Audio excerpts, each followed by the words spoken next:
प्रिय विद्यार्थियों, अब से पूर्व की कक्षाओं में हमने नीति शतकम के श्लोक संख्या 1 से 20 तक पाठ किया था।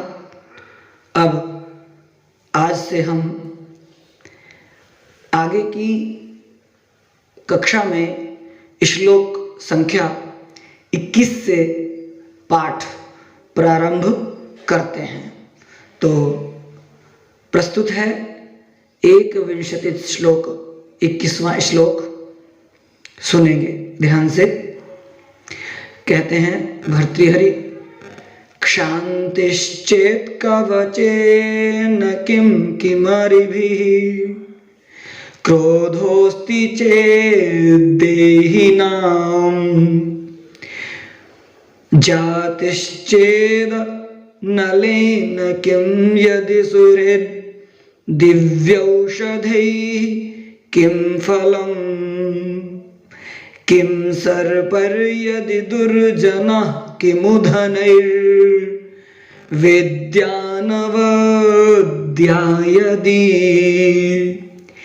क्रीडा चेत् किमु भूषणैः सुकविता, क्रीडा चेत् किमु भूषणैः सुकविता, यद्यस्तिराज्येन किम्, यद्यस्तिराज्येन किम्। कह रहे हैं, अर्थ को देखते हैं। देहिनां क्षांति चेत कवचेन किम। कहते हैं कि देहिनाम, जो मनुष्य हैं अर्थात देह को धारण करने वाले, शरीर को धारण करने वालों के पास यदि शांति है अर्थात क्षमा है, तो उनको कवचेन किम, कवच की अर्थात उसके फल की क्या जरूरत है, उसका क्या फल है अर्थात। फिर कहते हैं क्योंकि क्षमा जो है, क्षमा के द्वारा ही दुष्ट यानी कि दुष्ट से रक्षा की जा सकती है। आगे कहते हैं क्रोध अस्ति चेत अरिभिः किम, यदि व्यक्ति के पास क्रोध है अर्थात वो क्रोधी है, तो शत्रुओं की क्या आवश्यकता है, मतलब यानी कि उसका क्रोध ही उसको नष्ट कर सकता है, क्योंकि क्रोध ही नाश का कारण हो जाता है। फिर कहते हैं कि किम जाति चेत अनलेन किम, और यदि उसके पास में जाति भाई है तो अग्नि से क्या फल है, अर्थात अग्नि की आवश्यकता नहीं है। यानी कि जो अपने ही सम से, अपने बराबर के व्यक्ति से ईर्ष्या रखता हो तो उसको अग्नि की जरूरत नहीं है, वो उसी ईर्ष्या में जल सकता है, उसकी ईर्ष्या रूपी दुख से उसका पतन हो सकता है, पतन हो जाता है। और फिर कहते हैं कि यदि सुहृद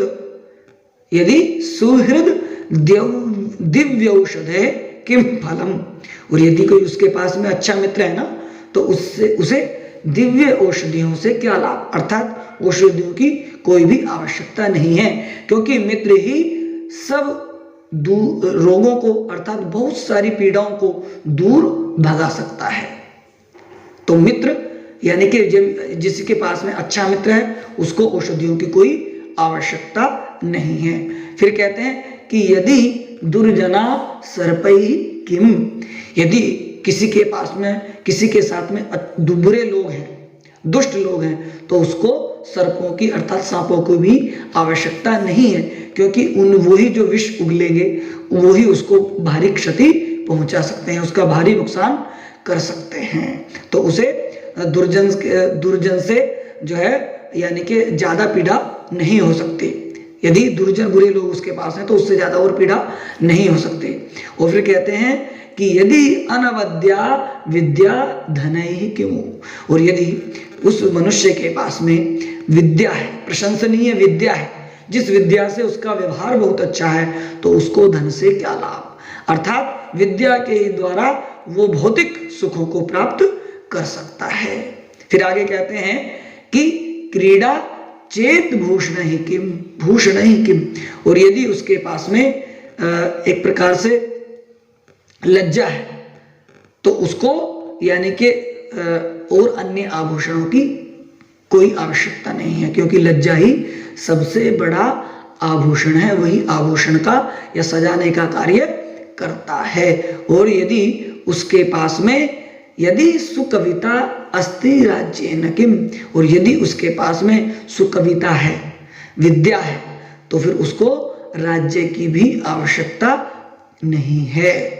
अर्थात राज्य की क्या आवश्यकता है, क्योंकि काव्य ही, विद्या ही सबसे बड़ा साम्राज्य है, और उससे बड़ा कोई भी साम्राज्य नहीं है, उससे बढ़कर कोई साम्राज्य नहीं है।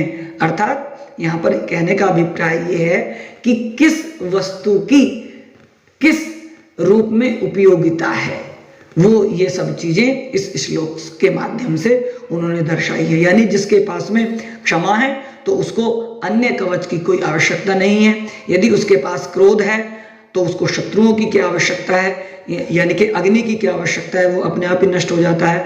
और यदि कोई उसके पास में ईर्ष्यालु है तो उसको अग्नि की क्या आवश्यकता है, जलाने की क्या आवश्यकता है, दुख की क्या, यानी कि उससे बड़ा कोई दुख देने वाला नहीं हो सकता। और यदि उसके पास सुमित्र है तो उसको औषधियों से भी कुछ नहीं हो, अर्थात यानी कि मित्र रूपी औषधियां उसके पास होती हैं। और सर्पों यदि दुर्जन है तो सर्पों से क्या लाभ, वही उसका विष इतना विष उगलेंगे कि उसको नष्ट कर देंगे। और यदि किसी के पास प्रशंसनीय विद्या है तो धन की कोई आवश्यकता नहीं है।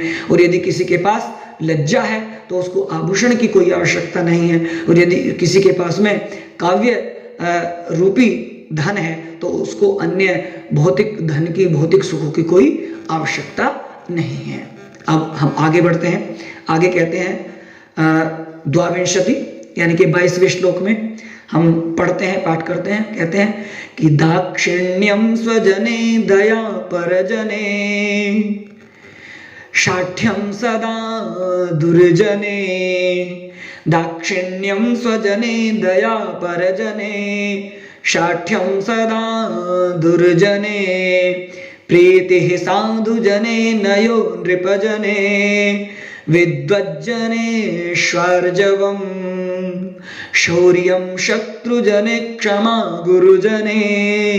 शौर्यं शत्रुजने क्षमा गुरुजने।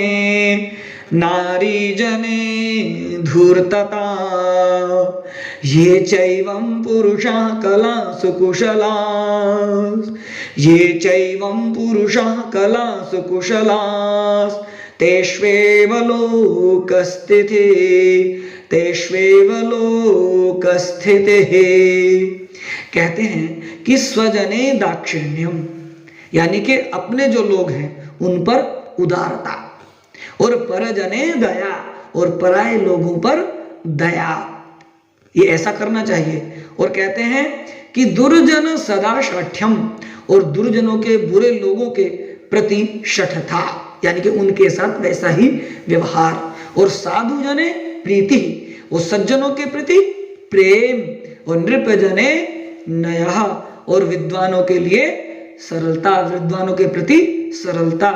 और विद्वज्जनेषु आर्जवम, और शत्रुजने शौर्यम, और शत्रुजनों के साथ शूरता, उनके साथ में शूरता। और कहते हैं गुरुजने क्षमा, और गुरुजनों के प्रति क्षमा। और कहते हैं नारी जने धूर्तता, और नारियों के प्रति धूर्तता। ये यहाँ पर आधुनिक समय में अप्रासंगिक है थोड़ा सा, क्योंकि जो भर्तृहरि थे वो थोड़ा स्त्री के प्रति यानी कि पत्नी के प्रति थोड़ा सा उनकी विमुखता हो गई थी। कुछ ऐसी घटना जो आपने पहले भी उसका भाव बता चुके हैं कि जिससे यानी कि स्त्री के प्रति उनकी थोड़ी सी दूरी बढ़ गई थी, जिससे यहाँ पर उन्होंने ये इसमें प्रयोग किया है धूर्तता, जबकि वो ऐसा नहीं होना चाहिए। क्योंकि कोई जरूरी नहीं है कि सभी स्त्रियां वाममार्गी होती हैं। तो यहाँ पर थोड़ा सा ऊट पटांग सा हो जाता है, हम इसके पक्ष में नहीं है फिर भी, कि नारी जने धूर्तता एवं चाहिए पुरुषाः। इन सब बातों में, इन सब चीजों में जो पुरुष इन सब कलाओं में निपुण होते हैं, कुशलाः, तेषु एव लोक स्थिति ही, उनके ऊपर ही ये लोक चलता है, अर्थात उन्हीं पर लोगों की स्थिति बनी हुई होती है जो ऐसा व्यवहार को अपनाते हैं कि अपने लोगों पर उदारता, पराये लोगों पर दया, दुर्जनों के प्रति शठता, सज्जनों के प्रति प्रेम, राजाओं के प्रति प्रीति नीति और विद्वानों के प्रति सरलता, शत्रुओं के प्रति शूरता, गुरुजनों के प्रति क्षमा आदि इन सब बातों में जो निपुण होते हैं उनके द्वारा ही ये संसार चलता है। आगे हम 23वें श्लोक की तरफ बढ़ते हैं। कहते हैं कि जाड्यम धियो हरति सिंचति वाचि सत्यम मानोन्नतिम दिशति पापमपाकरोति। जाड्यम धियो हरति सिंचति वाचि सत्यम मानोन्नतिम दिशति पापमपाकरोति। चेतः प्रसादयति दिक्षु तनोति कीर्ति, चेतः प्रसादयति दिक्षु तनोति कीर्ति। सत्संगति कथय किं न करोति पुंसाम, सत्संगति कथय किं न करोति पुंसाम। कहते बता रहे हैं कि सत्संगति क्या क्या नहीं करती, अर्थात क्या क्या नहीं बढ़ाती। देखो क्या करती है वो, धी जाड्यम हरति, बुद्धि की जड़ता को अर्थात बुद्धि की मलिनता को हरती है, उसका हरण कर लेती है, बुद्धि को स्वच्छ बना देती है। और वाची सत्यम सिंचती, और वाणी में सत्यता का सिंचन करती है, अर्थात वाणी में सत्यता बढ़ाती है। और क्या करती है, मानोन्नतिम दिशति, और सम्मान को चारों ओर फैलाती है, बढ़ाती है, मान सम्मान बढ़ाती है। और पापम अपाकरोति, और पाप को दूर करती है। और फिर क्या कि चेता प्रसादयति, और चेतना को चित्त को क्या करती है, बढ़ाती है, प्रसन्न करती है, चित्त प्रसन्न चित्त होता है। कहते हैं आगे कि दिक्षु कीर्तिम तनोति, और दिशाओं में चारों ओर यश को बढ़ाती है।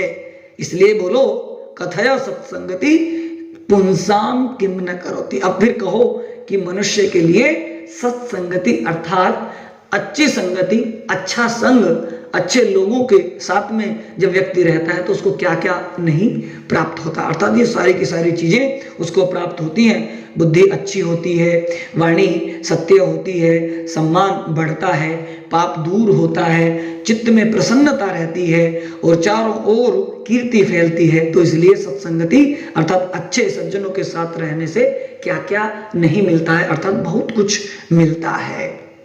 आगे 24वें श्लोके किम, यानी कि 24वें श्लोक में आगे हम देखते हैं। कहते हैं कि जयति ते सुकृतिनो, जयति ते सुकृतिनो रस सिद्धाः कवीश्वराः, रस सिद्धाः कवीश्वराः। नास्ति येषां यशः काये, नास्ति येषां यशः काये, जरा मरणजं भयं, जरा मरणजं भयं। कि कहते हैं कि ते सुकृतिनः, कि जो अच्छे कर्म करने वाले होते हैं अर्थात पुण्यात्मा, रस सिद्धाः, और जो रसों से सिद्धि को प्राप्त करने वाले होते हैं, अर्थात रसों को जिन्होंने सिद्ध कर लिया, अर्थात कवि यानी कि कवीश्वरा, श्रेष्ठ कवि वे जयति, हमेशा विजयी होते हैं। और येषाम यानी कि जिनके पास यशः काये, अर्थात यश रूपी शरीर, यानी कि अच्छी काव्य के द्वारा, अच्छे लिखने के द्वारा, अच्छा करने के द्वारा जिनके यानी कि जिनके पास में यश रूपी शरीर है, उसमें क्या होता है कि वे जरा अर्थात बुढ़ापा, मरणजम मरने का, यानी कि उससे यानी कि बुढ़ापे से और मरने से जो भय है, नास्ति, वो उत्पन्न नहीं होता, अर्थात उनको ये भय नहीं है होता, यानी कि वो भय से ग्रसित नहीं होते। किससे?